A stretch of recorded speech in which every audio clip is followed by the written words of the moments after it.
So I figured I'd continue down the same thread that we've been talking about, because it's, I don't know, to me it's interesting, so I'm going to keep talking about it. This is continuing with the Josh Galt video that I commented on. If you go back to that video previous to this one, you'll see the links to where this kind of started.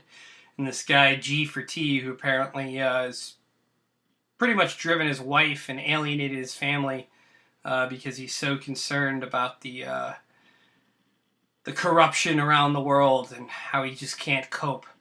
Meanwhile, he's supposedly prepping. He's part of this preparedness movement, but he's isolating the very people whom he should be prepping for, you know? And Lambdog, with some numbers at the end of his name, Lambdog 76, but I haven't watched in a while. I haven't watched, you went on your Silver Futurist kick, so I don't know, I couldn't like really follow. Although I think it's good to diversify, but I don't think it's going to be one of those like we're going to make a killing, you know, we're going to get rich. But then again, you could be on here like, who knows, smoking Cuban cigars, laughing at me and everybody else. You never know. And, you know, all the power to you, man. And your candor and humor, I swear, man, you are the funniest. The way you put, and it's so funny because you seem like every time you get on, half the time it looks like you've gotten cracked in the face with a shovel, or you just survived a Full Metal Jacket soap beating. But yet you're articulate and you're able to get your verbal points across with always dry humor. And you are the first one to call prepping effeminate, the name prepping. Hey, when I first got into this, I did searches for survivalists, and Such00 came up. This is before he kind of went on to his more solidly gun channel. Now he's more doing gun reviews. And you bring up some good points. I mean, yeah, I believe it is a pop culture thing, the whole zombie thing, Walking Dead, the Book of Eli, and all these doomsday movies, and due to the fact of the way things are, the non-trusting of government, rightfully so, the monetary system, there's just seems to be less and less to be hopeful for, you know? So it breeds this type of atmosphere of expecting the end. And in a sense, there is some common sense with this. I think also this tends to bring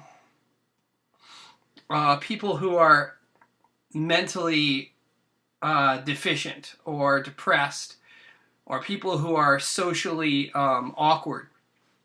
I think this is like a prime place and pocket for them to be in.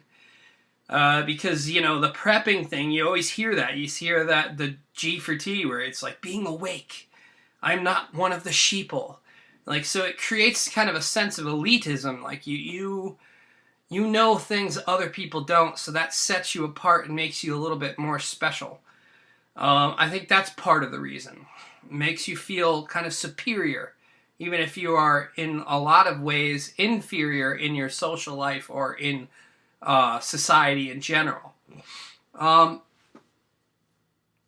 You know, people who are depressed, it's better, and down on their life, it's better to think that the end is going to come, and then now they don't have to worry about the drudgery of what they do day by day. I've known plenty of people who are hoping for the end so they don't have to pay their mortgage, and I mean, that's how short-sighted. They're not going to have to pay their mortgage, and that life will be about simpler things. Although, you know, when the videos I'm going to do in a few, you know, I'm going to do like a video, I think on Friday, put together different stuff that I always have like ready, on the ready, since my computer and camera are not getting along right now. And I've noticed that, like, I've found a lot of people in the preparedness circles, it's kind of a hit or miss. It's either people who are like, they are not quite all there, or there are people that are just normal and they get along and they just incorporate within their lifestyle. And you're right, like a lot of the people who are used to hurricanes, such as yourself in Florida, it's like a second nature. But to me, it shouldn't be, you shouldn't forego being a little prepared regardless where you live. And that's the sad part about it. Like, people get this false sense of security as if, you know, everything is always going to be the status quo. Everything is just going to go the same. You know, you're going to get up and everything's going to be the same way every single day. And that you know, from the stuff I've been involved in, you know, with the closeness to the understanding of terrorism, the people who circles I run in, the analysts that deal with this, and you know, my Israel advocacy, and it puts me in positions to get to know different people on the inside, so to speak. So when you start looking at things just in common sense, to me, you'd be out of your mind not to at least have at least a bare minimum. I say at least a month. I mean, but even that, to some people, it's like their eyes pop out of their head. A month's worth of food and water. But that's kind of what I was thinking. Is it does gravitate people who are just they find this type of doom and gloom intriguing, and it's kind of a like attracts like. You know, it kind of attracts miserable people a lot of times, but it's not across the board. So, because I've met some great people on here on the preparedness kick, fantastic people. In fact, I'm very pleased with the majority of subs that I have, and it's great because I'm pretty. What you see is what you get. I mean, go through my channel, you're gonna know who I am and what I'm about. And if you're not game, or you're not, you know, don't want to watch that type of videos I'll put out or whatever, I'm constantly yo-yoing subs. But the ones that stay are so far been great people. I've only had to block one person out of this time, and I kind of like this small niche because I don't want to have to do troll patrol like poor Maine prepper has to do on a regular basis. So I think preparedness should be something that it's a lost art. It's and all it is really is going back and learning how to do certain things when you're without.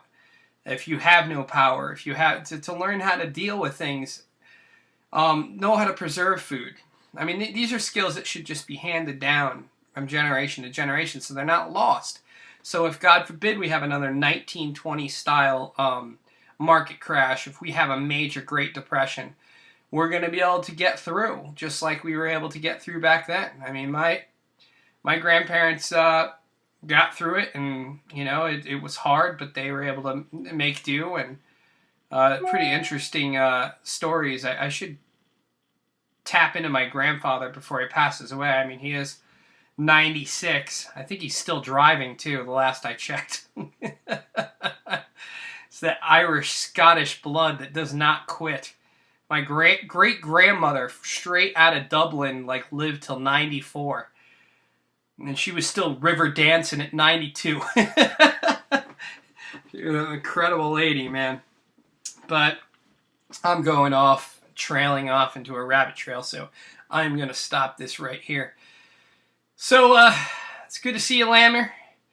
I was actually trying, well, it is my favorite beer. I liked it first before you. And I killed the tap. I don't drink normally. I had 3 beers and that's it. I don't get drunk anymore, so don't be pulling that, hey, the Christian, you get...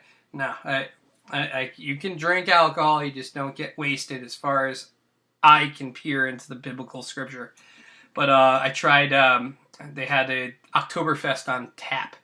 So every time I drink that, I remember you like saying that was one of your favorites. Which this if you get a chance, man, this season's magnifique. It's awesome, man. It's one of the better batches that have come around in a long time. I usually try to buy like a case so I can kind of milk it throughout the winter. but I don't think I'm going to be able to pull it off. I'm just too busy, and I don't even have time to think anymore.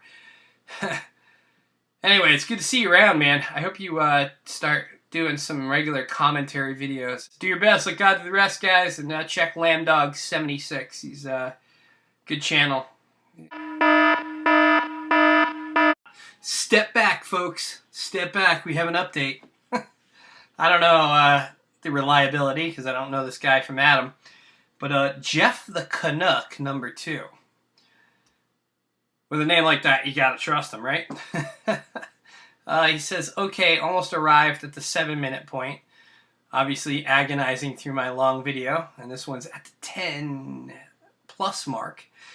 There are no preps. I've been to the house. No preps at all. Meaning no water, no food, no guns, no money. It is a poorly made TV show.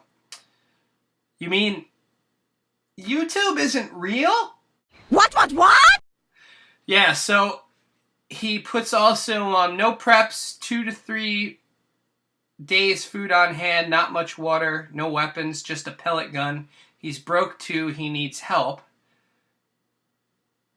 And then he writes, in 2008 and 2009, we were concerned about his suicide and ran some protection from the trolls for him. We fear now that this was a mistake back then. Kindness kills too. Wow. Well, imagine that, guys. Something on the YouTube isn't real. Shocker. But, you know, if that's the case and he's ruining his life, the poor guy is mentally unfit. Unbelievable. All what he has going for him, and he's going to throw it all away for nothing. Let that be a lesson to you, folks. So again, do your best. Let God do the rest. Take care, guys.